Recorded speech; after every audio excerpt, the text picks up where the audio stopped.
रविंद्र कुमार एक ईमानदार और मेहनती पुलिस वाला था। वह हमेशा अपने काम को पूरी ईमानदारी और निष्ठा के साथ करता था। उसका मानना था कि पुलिस का कार्य समाज की सेवा करना और लोगों के अधिकारों की रक्षा करना है। वह किसी भी दबाव या गलत तरीके से काम करने को तैयार नहीं था।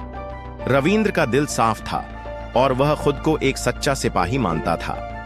वह एक छोटे शहर के पुलिस थाने में कार्यरत था। उसकी पहचान एक ईमानदार पुलिस वाले के रूप में बनी हुई थी। कभी भी किसी शिकायत पर वह समय से पहले ही काम निपटा देता और उसकी कार्यशैली की वजह से लोग उसकी बहुत इज्जत करते थे। थाने के वरिष्ठ अधिकारी भी उसकी ईमानदारी से प्रभावित थे, क्योंकि उसने कभी भी भ्रष्टाचार और गलत काम में भाग नहीं लिया था। एक दिन रविंद्र अपने ड्यूटी पर था, तभी उसका फोन बजा। स्क्रीन पर माननीय मंत्री जी का नाम था। रविंद्र थोड़ा चौंका, क्योंकि मंत्री जी से उसका कभी सीधा संपर्क नहीं था। उसने फोन उठाया।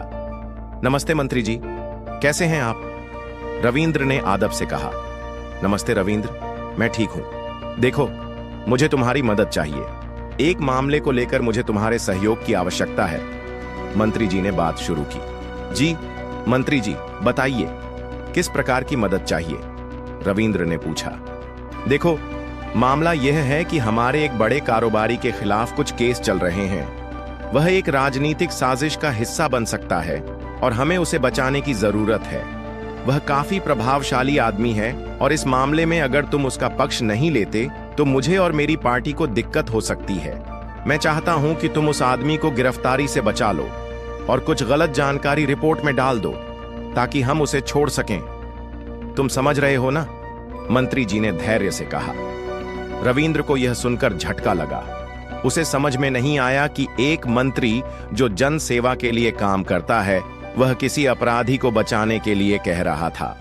यह सब कुछ उसके सिद्धांतों के खिलाफ था। मुझे खेद है मंत्री जी, लेकिन मैं ऐसा कुछ नहीं कर सकता।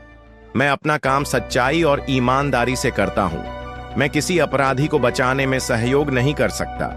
अगर वह दोषी है तो उसे सजा मिलनी चाहिए, रविंद्र ने पूरी ईमानदारी से कहा। मंत्री जी का चेहरा क्रोध से भर गया। तुम्हें नहीं समझ रहा हूं रविंद्र, अगर तुम हमारे साथ नहीं दोगे तो तुम्हारी नौकरी में दिक्कतें आ सकती हैं। तुम्हारे पास कोई और रास्ता नहीं है, यह तुम्हारा अंतिम मौका है। रविंद्र को गहरी सांस लेते हुए महसूस हुआ कि इस बार उसे अपनी ईमानदारी और नौकरी के बीच चयन करना था। वह जानता था कि अगर उसने यह काम किया तो उसकी आत्मा कभी उसे माफ नहीं करेगी, और अगर उसने मना किया तो उसे अपने करियर की भारी कीमत चुकानी पड़ेगी। फिर भी रविंद्र ने एक मजबूत निर्णय लिया। मुझे खेद है मंत्री जी, लेकिन मैं जो सही है वही करूंगा। मैं अपराधियों को बचाने में भाग नहीं लूंगा। मुझे मेरी नौकरी से निकाल दें, लेकिन मैं अपना धर्म नहीं छोड़ सकता, रविंद्र ने दृढ़ता से कहा। फोन पर खामोशी छा गई। कुछ सेकंड बाद मंत्री जी ने झुंझलाते हुए कहा, ठीक है, तुम्हारा काम खत्म हुआ। तुमसे उम्मीद नहीं थी कि तुम ऐसा करोगे। अब तुम्हारी नौकरी खतरे में है। रविंद्र ने फोन रख दिया और गहरी सांस ली। उसने महसूस किया कि जो भी आगे होगा वह सही था। अब उसे नौकरी से निकाले जाने की उम्मीद थी, लेकिन उसने कभी भी अपने सिद्धांतों से समझौता नहीं किया। कुछ दिन बाद रविंद्र को अपने थाने के उच्च अधिकारी से एक फोन आया। उसे तुरंत कार्यालय बुलाया गया। वहां उसे बताया गया कि मंत्री जी के दबाव के कारण उसकी सेवा समाप्त की जा रही है। रविंद्र के लिए यह एक कड़वी सच्चाई थी, लेकिन उसने इसे शांत मन से स्वीकार किया। वह जानता था कि उसने जो किया वह सही था। जब रविंद्र अपनी नौकरी से निकाला गया तो उसने अपने साथियों से मुलाकात की। कई लोग उसे आश्वस्त करने की कोशिश कर रहे थे कि उसने गलत किया है, लेकिन रविंद्र को महसूस हुआ कि उसने सही किया। उसके मन में कोई पछतावा नहीं था। एक पुलिस वाले का काम केवल कानून की रक्षा करना होता है, और वह अपने काम में कभी भी भ्रष्टाचार या अन्याय को जगह नहीं दे सकता था।